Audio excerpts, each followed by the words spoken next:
આવતીકાલે તારીખ 30 નવેમ્બર અને શનિવારના રોજ આણંદ જિલ્લાના સોજિત્રા ખાતે ગુજરાતના મુખ્યમંત્રી ખાતમુહૂર્ત અને લોકાર્પણના કાર્યક્રમમાં આવવાના છે। તેને લઈને આણંદ જિલ્લાનું વહીવટીતંત્ર ખડેપગે તૈયાર થઈને પૂરજોશમાં કામગીરી કરી રહી છે। મુખ્યમંત્રી શ્રી ભૂપેન્દ્રભાઈ પટેલ સોજિત્રા વિધાનસભામાં કરોડો રૂપિયાના ખાતમુહૂર્ત અને લોકાર્પણના કાર્યક્રમ પ્રસંગે હાજર રહેવાના છે। એસટી વિભાગ દ્વારા અલગ અલગ રૂટો ઉપરથી જાહેર જનતા અને કાર્યકરોને લાવવા મૂકવા માટે 100 જેટલી બસો ફાળવવામાં આવી છે।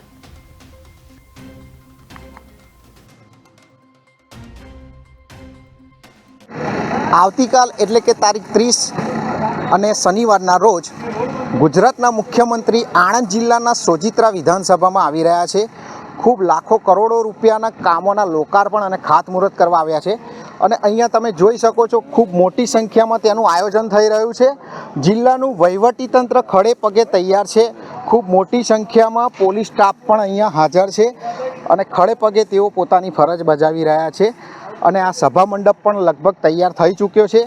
ત્યારે આપણે અહીંના સોજિત્રા વિધાનસભાના જે મહામંત્રી છે અને પ્રમુખ છે તેઓની સાથે સીધી વાત કરીશું કે તેઓ આ અંગે શું કહી રહ્યા છે।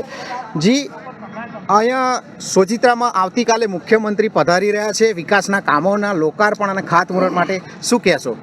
સોજિત્રા વિધાનસભાની અંદર મુખ્યમંત્રી શ્રી પધારી રહ્યા છે અને 125 કરોડ કરતાં વધારે રૂપિયાના લોકાર્પણ અને ખાતમુહૂર્ત કરવા જઈ રહ્યા છે। તો સોજિત્રા વિધાનસભા સહિત આખો આણંદ જિલ્લો તેમને આવકારવા માટે થનગની રહ્યો છે અને ઘણા વર્ષો પછી આટલા ભારે વિકાસના કામો થઈ રહ્યા છે અને ધારાસભ્ય વિપુલભાઈ પટેલની માર્ગદર્શન હેઠળ અને એમના માર્ગદર્શન અને એમના સૂચનોના કારણે અને પ્રયત્નોના કારણે વર્ષો પછી સોજિત્રાનો વિકાસ થઈ રહ્યો છે। તો સોજિત્રા શહેર અને સોજિત્રા તાલુકો અને સોજિત્રા વિધાનસભા અને સમગ્ર આણંદ જિલ્લો મુખ્યમંત્રીશ્રીને આવકારવા માટે થનગની રહ્યો છે। જી, બધાનું અહીંયા એવું પણ કહેવું છે કે અહીંયા 2 ટર્મથી કોંગ્રેસ વિધાનસભામાં ધારાસભ્ય કોંગ્રેસના હતા, અત્યારે ભાજપના વિપુલભાઈ પટેલ છે। તેઓના 2 વર્ષના શાસનમાં કેટલા કામો થયા? વિકાસ પુરુષ વિપુલભાઈ છે અને 2 વર્ષની અંદર લગભગ 850 કરોડ કરતાં વધારે વિકાસના કામો સોજિત્રા વિધાનસભાની અંદર થયા છે। સોજિત્રા નગરની જ વાત કરીએ તો હાલ ચોકડીની અંદર પણ વિકાસ માટે ડેવલપિંગ થઈ રહ્યું છે।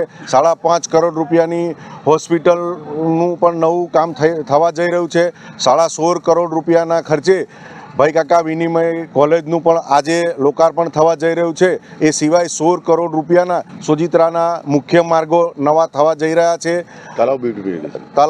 ત્રણેય તળાવના બ્યુટિફિકેશન માટેના પણ કાર્ય પૂરગતિમાં છે અને તારાપુર તાલુકાની અંદર પણ નવું બસ સ્ટેન્ડ, નવી હોસ્પિટલ વગેરે વિકાસના કામો થઈ રહ્યા છે અને આ કાર્યક્રમ અંતર્ગત આખી સોજિત્રા વિધાનસભામાં ખૂબ જ વિકાસ છેલ્લા 2 વર્ષની અંદર માન્ય વિપુલભાઈના માર્ગદર્શન હેઠળ અને એમના પ્રયત્નોથી થઈ રહ્યો છે।